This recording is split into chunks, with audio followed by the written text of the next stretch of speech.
김동엽의 수익 플러스 오늘도 와운의 김동엽 대표와 함께합니다. 어서 오세요. 네, 안녕하십니까. 네, 벌써 한 주의 마지막 거래일인 금요일입니다. 바로 본론으로 들어가 보도록 할 텐데 첫 번째 이슈로는 공매도 재개 관련 이슈를 가지고 오셨더라고요. 지금 네. 3월 말 4월 초에 이벤트들이 몰려 있는데 시장이 좀 주목하는 이슈가 바로 이 공매도 재개죠? 네, 그렇습니다. 최장 기간 동안 공매도가 금지되었다가 다음 주 월요일부터 이제 풀리게 되는 상황이라서 공매도 금지 기간 동안에도 우리 시장이 뭐 그렇게 공매도를 금지에 의한 영향을 긍정적으로 받았다고 볼 수는 없는데, 이게 재개가 되면 혹시나 최근에 좀 급등했던 종목군이나 펀더멘탈이 약한 종목들 위주로 해서 공매도가 또 많이 나오는 것이 아닌가 하는 우려들도 있고요. 다음 주 월요일 이후에 시장 상황에 대해서 굉장히 주목하는 상황이라고 보기 때문에 저도 공매도에 관련된 이슈를 가져 나왔고, 최근에 대차장고라고 해서요. 내게 지금 없지만 뭐 기관이라든가 이런 쪽에서 빌려다가 잔고를 늘리고 있는 그런 종목들을 좀 유의해서 보셔야 된다는 차원으로 말씀드리고 싶은데요. 최근에 한 달 사이에 대차잔고가 전월 대비해서 한 24% 정도 늘었다고 하고요. 외국인들의 대차잔고 비중이 30%대에서 60%로 2배 정도 확대된 걸 보면은 뭔가 공매도를 준비하는 대차의 움직임들이 활발하게 나오고 있는 것으로 볼 수가 있겠습니다. 지금 제목에서 보시듯이 2차 전지와 바이오 같이 펀더멘털이 좀 약한 섹터에 대해서는 공매도 경고 등이 들어왔다, 이런 표현들도 쓰고 있는데요. 관련해서 관련주 체크해 보도록 하겠습니다. 먼저 에코프로 BM입니다. 시가총액 대비해서 대차잔고 비중이 가장 높습니다. 15% 정도 되는 상황이고요. 최근에 기관과 외국인의 수급도 보수적이기 때문에 일단은 스탑 의견 드리도록 하겠습니다. 자, 두 번째 종목은 한미반도체입니다. 최근에 한 달 사이에 대차잔고가 2배 정도 확대가 됐고요. TC 본딩과 관련된 장비 쪽에 경쟁자가 출현함으로써 독점 체제가 깨졌다는 판단이 약점으로 작용할 것으로 생각됩니다. 스탑 의견 드리겠습니다. 자, 세 번째 종목은 T로보틱스인데요. 최근에 레인보우 로보틱스와 협업 관계가 부각되면서 급등했던 종목인데, 로봇주 대부분이 펀더멘탈이 약한 관계로 공매도라든가 대차잔고 증가 종목으로 분류가 됐기 때문에 스탑 의견 드리겠습니다. 네, 이렇게 에코프로비엠, 한미반도체, 그리고 T로보틱스 모두 대차장고 거래 비중이 좀 늘고 있는 만큼 주의할 필요가 있다고 강조를 해주셨습니다. 변동성 주의하셔야겠습니다. 자, 두 번째 이슈는 한한령 이슈 가지고 오셨네요. 어제 관련주들이 좀 강했는데 어떻게 보고 계실까요? 네, 맞습니다. 3월 달에 온다는 문화사절 달은 아직 감감무소식이에요. 소식이 없는데, 뭐 이번 주말이나 다음 주 초 아니면 4월 초라도 뭐 올 수 있다라는 기대감이 있는 것 같고요.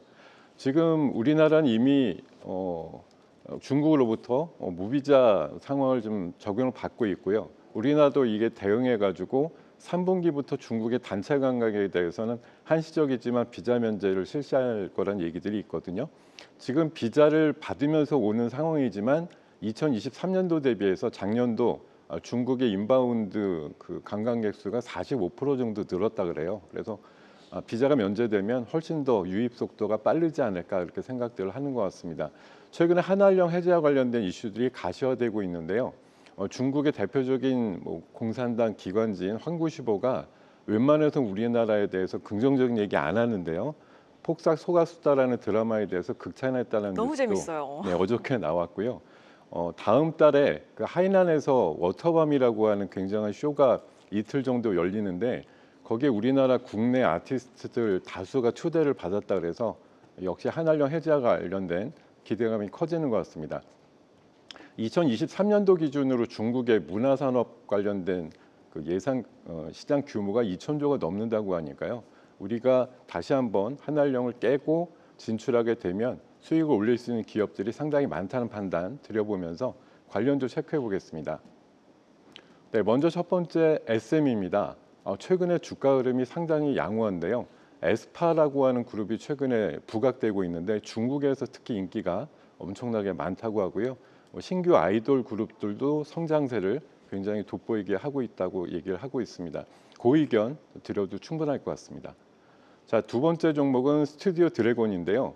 올해 컨텐츠 편수가 작년 대비해서 50% 늘었다고 하고요. 미국의 그 유수의 그 컨텐츠 회사랑 같이 협업으로 더 도어 프라이즈라고 하는 그런 컨텐츠를 최근에 제작하는 것으로 발표가 돼 있더라고요. 그 의견 드리도록 하겠습니다. 자, 세 번째 종목은 좀 신규 상장 종목인데 노머스라는 종목입니다. 그 월드 투어라든가 아티스트들의 그 해외 공연 같은 것들을 기획해 주는 회사인데 최근에 샤이니 그룹의 멤버 미국의 공연 대부분이 매진이 됐다고 해서 관련된 매출이 긍정적으로 예상됩니다. 역시 그 의견 드리겠습니다. 네, 오늘 이렇게 짚어주신 내용을 전반적으로 보니까 확실하게 중국과 한국의 양국 간의 문화 교류가 늘고 있다는 점이 느껴지는데요. 짚어주신 종목들 SM 스튜디오 드래곤 그리고 노머스는 고의견 주신 만큼 향후 추이도 주시해 보도록 하겠습니다. 자, 전략적 확인해봐야겠죠. 오늘 장은 어떤 종목 가지고 오셨을까요? 네, 글로벌 텍스프리라는 종목을 준비해봤는데요. 작년도도 매출과 영업이익이 상당히 잘 나와서 영업이익이 한 200억대 초중반까지 나와서 전년 대비해서 40% 이상 신장을 했다는 결과가 나왔는데요. 올해 조금 더 많이 성장을 해서 올해는 영업이익이 300억대를 넘길 걸로 예상하고 프로테이지로 보면 한 30%대 후반 정도의 신장이 기대됩니다. 잘 모르고 계시겠지만 의료기기 관련된 미용기기 관련된 매출이 올해는 20% 정도가 넘을 거라고 얘기가 나와 있고요. 당연히 중국이든 인바운드 관광객의 증가에 따라서 면세금을 환급해주는 이런 동사에 수혜가 크게 예상된다라고 말씀드릴 수가 있겠습니다. 목표가는 6,000원 제시해드리고요. 손절가는 4,290원 대응 전략 말씀드리겠습니다. 네, 확실하게 실적이 찍히고 있는 기업 글로벌 텍스프리 향후 주가 흐름 기대해 보도록 하겠습니다. 이렇게 김동엽의 수익 플러스 오늘도 와운의 김동엽 대표와 함께했습니다. 고맙습니다. 네, 고맙습니다.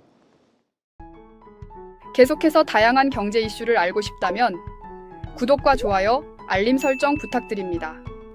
AI 캐스터 권미정이었습니다.